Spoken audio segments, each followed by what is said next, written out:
Perkenalkan, nama saya Fatia Hidayah. Istilah kimia hijau mulai Kenalkan, aku Ansa Zahra. Warahmatullahi wabarakatuh. Saya Rizky Fauzi Iksani. Warahmatullahi wabarakatuh. 12 prinsip kimia hijau yang dicetuskan oleh Paul Anastas dan John C. Warner. Berikut penjelasan 12 prinsip kimia hijau dan tujuan penerapannya. Para ilmuwan dewasa ini terus berusaha mencari bahan kimia yang tidak berbahaya tetapi berguna untuk industri bersih dan ramah lingkungan. Gerakan ini disebut green chemistry atau kimia hijau. Kimia hijau adalah metode mengurangi bahaya bahan kimia di samping tetap memungkinkan industri memproduksi barang dengan cara efisien dan efektif. Kimia hijau dianggap sebagai bagian esensial dalam program komprehensif untuk melindungi kesehatan manusia dan lingkungan dunia. Istilah kimia hijau mulai mengemuka sejak awal tahun 1990-an, terutama saat Badan Perlindungan Lingkungan Amerika Serikat menerbitkan Pollution Prevention Act. Mengutip publikasi American Chemical Society, frase kimia hijau dimunculkan di balai itu untuk mendorong kolaborasi antara pemerintah, industri, dan ilmuwan. Kolaborasi itu diharapkan dapat memperkuat upaya pencegahan polusi dan pencemaran lingkungan. Sejak saat itu, pemakaian istilah kimia hijau semakin umum di bidang pelestarian lingkungan dan kajian akademis Universitas Massachusetts di Boston. Bahkan membentuk program doktoral dengan nama kimia hijau pada tahun 1997. Paul Anastas dan John C. Warner kemudian menulis buku Green Chemistry, Theory and Practice yang terbit di tahun 1998. Di buku ini, untuk pertama kali Anastas dan C. Warner memperkenalkan 12 prinsip kimia hijau yang buku ini pun memperbesar pengaruh gerakan kimia hijau di dunia. Prinsip-prinsip tersebut dijadikan panduan sebagai usaha mengurangi dampak negatif dari proses kimia maupun produk terhadap lingkungan dan kesehatan manusia. Paul Anastas dan John Warner memfokuskan prinsip tersebut pada strategi mencegah limbah melalui menggunakan bahan baku yang ramah lingkungan dan meminimalisir bahan kimia berbahaya. Pencegahan limbah. Jadi pencegahan limbah atau waste prevention adalah prinsip pertama dari 12 prinsip kimia hijau yang menyatakan bahwa lebih baik mencegah pembentukan limbah daripada mengolah setelah pengolahan setelah terbentuk. Ide utamanya adalah untuk merancang proses dan produk sedemikian rupa sehingga limbah tidak pernah terbentuk atau jika terbentuk jumlahnya sangat minim. Ekonomi atom. Atom ekonomi memperkenalkan kepentingan untuk memaksimalkan pergunaan atom dari bahan baku dalam produk akhir. Ekonomi atom mengukur seberapa efisien atau dari bahan baku diintegrasikan ke dalam produk akhir dalam suatu reaksi kimia. Pendekatan ini mendorong para kimiawan untuk merancang reaksi dan proses yang menghasilkan produk dengan memaksimalkan pemanfaatan atom dari bahan baku. Untuk tujuannya, prinsip ekonomi atom bertujuan untuk meningkatkan efisiensi reaksi kimia sehingga lebih banyak atom dari bahan awal yang berakhir dalam produk jadi dan lebih sedikit yang terbuang sebagai limbah. Contohnya adalah sintesis ibuprofen menggunakan proses BHC yang lebih efisien dari menghasilkan lebih sedikit limbah dibandingkan metode tradisional. Proses BHC membuat hampir semua atom dari bahan baku diintegrasikan ke dalam produk akhir ibuprofen sehingga meningkatkan ekonomi atom. Yang ketiga, sintesis yang kurang berbahaya. Prinsip kimia hijau yang menekankan pentingnya menggunakan reaksi kimia yang menghasilkan produk sampingan yang tidak berbahaya atau memiliki presentasi bahaya yang minim, seperti penggunaan bahan baku yang lebih aman, kondisi reaksi yang lebih moderat, atau produk sampingan yang tidak beracun. Tujuannya, sintesis yang kurang berbahaya diharapkan dapat mengurangi resiko terhadap kesehatan manusia dan lingkungan dengan menghindari penggunaan bahan kimia yang berbahaya dalam proses sintesis. Contohnya, dalam proses pemutihan kertas, industri bisa memilih penggunaan hidrogen peroksida. Hidrogen peroksida menghasilkan air dan oksigen sebagai produk sampingan yang jauh lebih aman daripada produk sampingan berbahaya yang dihasilkan oleh klorin. 4. Desain bahan kimia yang lebih aman.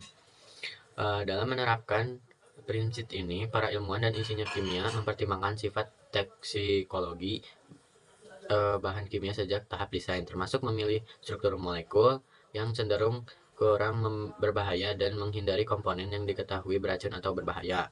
Tujuannya adalah membuat desain bahan kimia yang lebih aman untuk mengurangi resiko terhadap kesehatan manusia dan dampak negatif terhadap lingkungan. Contohnya, penggunaan pyrethroid yang disintesis dari ekstrak bunga krisan sebagai pengganti pestisida organofosfat yang lebih beracun. Pestisida tersebut dinilai lebih efektif melawan hama, tetapi tidak memiliki dampak negatif bagi manusia atau hewan lainnya. Larut dan kondisi yang lebih aman disebut juga sulfur, solvent, and auxiliaries adalah prinsip kelima dari 12 prinsip kimia hijau yang menekankan penggunaan pelarut dan bahan tambahan yang tidak berbahaya. Dapat dilakukan dengan pemilihan pelarut yang ramah lingkungan, seperti air atau etanol, dan menghindari pelarut organik beracun atau mudah menguap. Selain itu, penggunaan kondisi reaksi yang lebih aman seperti suhu dan tekanan yang lebih rendah juga dianjurkan. Tujuannya untuk mengurangi resiko kesehatan bagi pekerja dan pengguna. Selain itu, dapat mengurangi dampak lingkungan yang disebabkan oleh pelarut berbahaya dan kondisi reaksi ekstrim. Contohnya, etanol atau air dapat menggantikan benzena sebagai pelarut yang lebih aman dibandingkan pelarut organik beracun.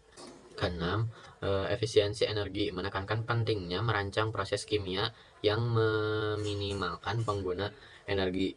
Efisien energi dalam kimia hijau menggunakan teknologi yang mengurangi kebutuhan energi untuk menjalankan proses kimia.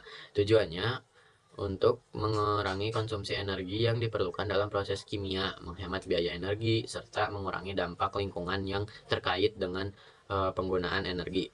Contohnya, penggunaan katalis logam dalam produksi amonia melalui proses Haber-Bosch pada produksi amonia di suhu dan tekanan yang lebih rendah dibandingkan metode 7.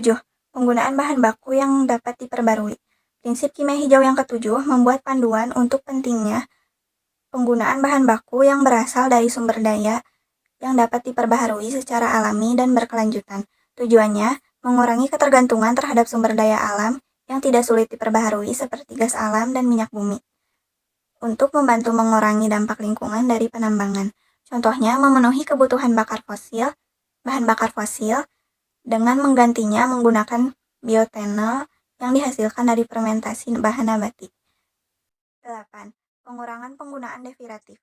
Prinsip ini mendorong pengurangan atau penghapusan penggunaan bahan kimia tambahan yang tidak diperlukan dalam proses sintesis kimia yang tidak memberikan kontribusi langsung pada reaksi utama, seperti pelarut reagen atau bahan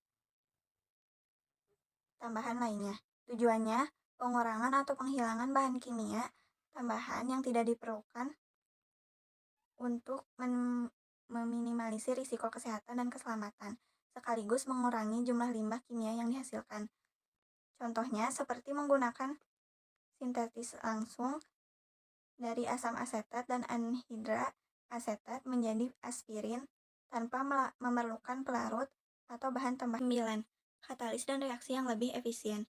Penggunaan katalis untuk meningkatkan efisiensi reaksi kimia adalah hal yang penting dari prinsip ini. Katalis sendiri adalah zat yang meningkatkan laju reaksi kimia, tapi tidak ikut bereaksi secara permanen. Tujuannya, katalis dan reaksi yang lebih efisien bertujuan untuk meningkatkan efisiensi proses kimia dengan memanfaatkan katalis. Akibatnya, konsumsi energi dan bahan kimia akan berkurang. Begitu pula dengan limbah yang dihasilkan. Contoh, memilih penggunaan katalis berbahan logam seperti platinum dalam proses hidrogensi untuk mengubah minyak nabati menjadi margarin.